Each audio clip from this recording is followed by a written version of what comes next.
Pak, ini seperti yang dikatakan Pak PJ sebelumnya pada rapat paripurna kan kebijakan 2025 akan di ekowisata dan produk unggulan itu. Sebenarnya apa saja produk unggulan kita yang tercatat di Gaya Luas yang mungkin kita tingkatkan lagi nilainya? Terima kasih.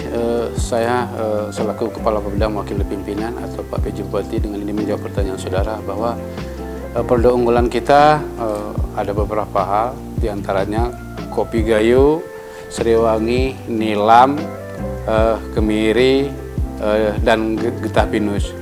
Spesifik berdasarkan keilmuan dan komunikasi kita dengan pemerintah atasan, kita punya kopi Gayo. Tentu kopi Gayo ini nanti sebisa mungkin yang kita jual bukan kopinya lagi, tapi dalam produk atau lebih kenal dengan hilirisasinya. Seperti bubuk kopi ini kan bisa jadi pewangi atau parfum kendaraan mobil. Kalau Sriwangi juga demikian, kita berharap kedepannya bukan minyak Sriwanginya juga yang kita jual, tapi sudah dalam berbentuk hilirisasi untuk bahan parfum setengah jadi minimal. Ini yang kita programkan, termasuk ini kita tahu bahwa Sriwangi ini juga merupakan produk dari antiseptik atau yang kita kenal selama ini dengan minyak kayu putih. Kita berharap kedepannya ini akan menjadi sesuatu hal yang kita inginkan sehingga bisa menambah nilai tambah yang ujung-ujungnya meningkatkan kesejahteraan masyarakat.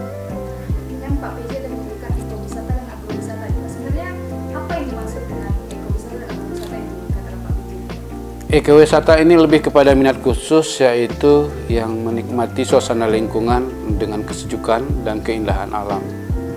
Itu yang ekowisata. Kalau agrowisata ini kita mencoba mengkolaborasikan antara minat khusus dengan misalnya kalau orang pergi ke sesuatu daerah bisa memetik sendiri, artinya agrowisata ini wisata berbasis pertanian.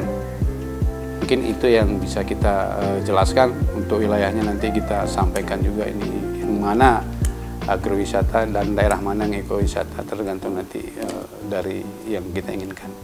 Berarti untuk Gaya Luas sendiri nih Pak, mungkin sudah ada yang dilihat di mana nih Pak wilayah yang akan kita fokuskan untuk agrowisata dan ekowisata? Kalau ekowisata yang selama ini yang kita tahu bahwa ini kan di seputaran kawah Gunung Loser. Ketika orang ingin naik ke Loser akan memanfaatkan alam sekitar Loser, termasuk ini di wilayah Genting, Kecamatan Dabun Gelang, Kolam Biru, Kecamatan Tripejaya, itu yang ekowisata. Kalau agrowisata dapat kami sampaikan bahwa agrowisata ini akan mengkolaborasikan hasil pertanian dengan pariwisata. Itu yang sudah dikenal saat ini kopi di Pantan Cuaca.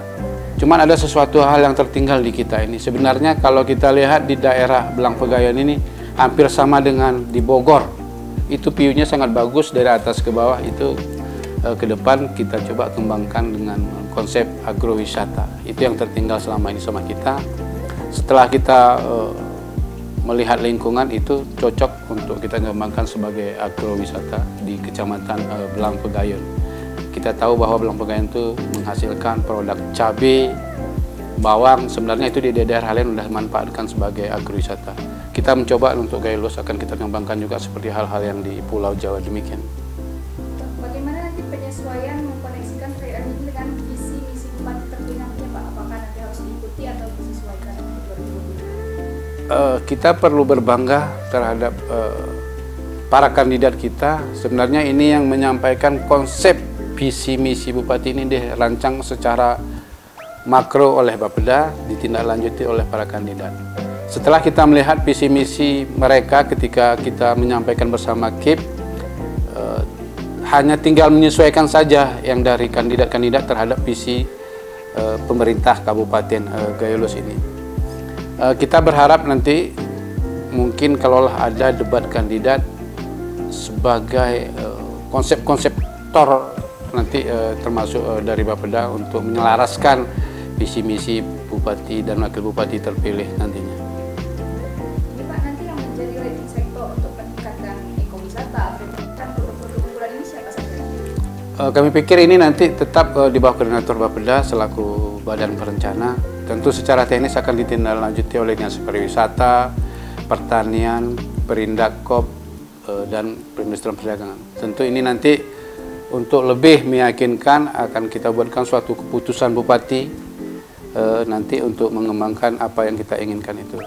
Satu hal lagi, mungkin pada kesempatan ini kami sampaikan bahwa ketika nanti Bupati terpilih, kalau di Jakarta misalnya ada tim transisi, nah, nanti tim transisi ini akan bekerjasama dengan Bapeda tentang konsep-konsep pembangunan ke depannya akan kita masukkan dalam RPJM normatif. 100 hari Bupati terpilih, Bupati harus menetapkan RPJM-nya. Tentu RPJM ini tidak serta-merta, harus apa yang sudah ada dalam konsep RPJM teknokratik, hanya kita tinggal menyempurnakan, menyelaraskan tentang keinginan-keinginan yang belum tertampung dalam kampanye Bupati. Itu yang kita masukkan dengan ke RPJM normatif. Tentu Bupati ada tim transisi, atau mungkin kalau dulu ada task force, tim teknis apapun namanya, tentu itu akan bekerjasama dengan Bapeda untuk merumuskan suatu kebijakan Bupati dan Wakil Bupati terpilih dalam 5 tahun ke depan. Mungkin itu. Ini Pak, nanti tim untuk pengembangan ini sendiri bagaimana? Sesuai tadi yang kami sampaikan tadi, kami akan memanggil nanti tim transisi atau tim peralihan dari Bupati dan Wakil Bupati terpilih, akan kita rumuskan dalam suatu regulasi keputusan Bupati ataupun SK Bupati nanti untuk menindaklanjuti apa yang telah dijanjikan dalam kampanyenya, juga dalam konsep-konsep pembangunan yang ditawarkan oleh Bapeda. Karena pembangunan sekarang ini harus selaras dia, dari pusat, provinsi, kabupaten, tidak boleh spasial atau sepotong-sepotong. Mungkin itu yang perlu kami sampaikan mewakili pimpinan Bapak PJ Bupati yang saat ini tidak berada di tempat.